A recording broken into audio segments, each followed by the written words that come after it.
મારું નામ છે અનિશા કાસમાળી। તમારી વિરુદ્ધ ફરિયાદ નોંધાઈ છે, આખો મામલો શું?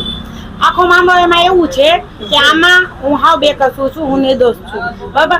આ જીદી બોય ઉર્ફ અફઝલ સીડા કરીને છે, એ પીયુ રાજપૂત એને પહેલેથી ઓળખતી હતી, બરાબર। આ બધા એક ટોળકીના માણસો છે, મને આમાં ફસાવવામાં આવે છે, એના બધા પુરાવા છે।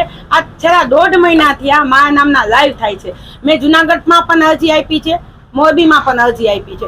મારી 15 વર્ષની દીકરી છે, એને ઉપાડવાની, એને મારવાની, એને ફોન કરીને ધમકી આપવામાં આવે છે, એ પણ પુરાવા છે મારા પાસે, બરાબર।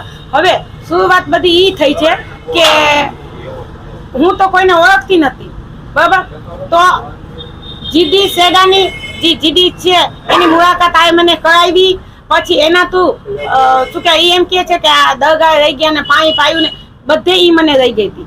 જીડીને હું ઓળખતી નથી, એના ઘરે રહી જવાઈ ફસાવાઈ વિજય ચુડાસમા, જેના ઘરમાં ત્યાં 1.5 મહિનાથી હું બેઠી છું, બરાબર। એ હિન્દુ સમાજનો દીકરો છે, હું પોતે હિન્દુ સમાજમાં બેઠી છું, તો આમાં રવજીયાત ક્યાંથી ના આવ્યું, બરાબર। હવે આ બધા એક મારા ઉપર આપ નાખીને મને ફસાવા હાટું કહે છે, કેમ કે એ લોકોને રૂપિયા જોઈશે ને આમાં મેન કોણ છે ખબર છે?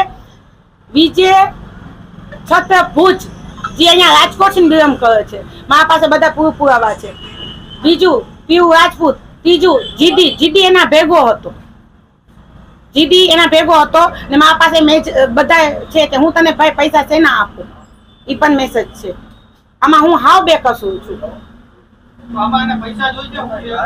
હા, એ લોકોને પૈસા જોઈશે, એ લોકો મારા પાસે પૈસાની માંગ કરી, મેં ના પાડી હતી ભાઈ તમને પૈસા શેના આપું, એના હિસાબે એ લોકો મને આ બધી મેટરોમાં ફસાવે છે।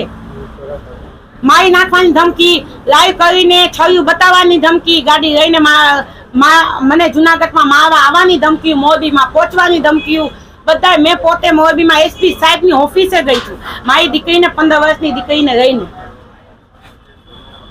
ને રવજીયાતની વાત કરે છે તો એની મમ્મી મોમેડિયન છે, મુસઈ સમાજની દીકરી હતી અને એના પપ્પા હિન્દુ સમાજ છે, બરાબર। તો એ બે મેરેજ કર્યા છે, એની ભાભી મોમેડિયન છે, એનો ભાઈ હિન્દુ સમાજ છે, તો એ બે મેરેજ કર્યા છે। અત્યારે હું પોતે હિન્દુ સમાજમાં છું, તો આમાં એને ક્યાં છે અમે મુસલમાન સમાજમાં રહેવાની વાત થાય, એ મને કયું હાલો। ને આ મારી અરજી છે, આ મેં જુનાગઢમાં અરજી દીધેલી છે, બરાબર। હવે આ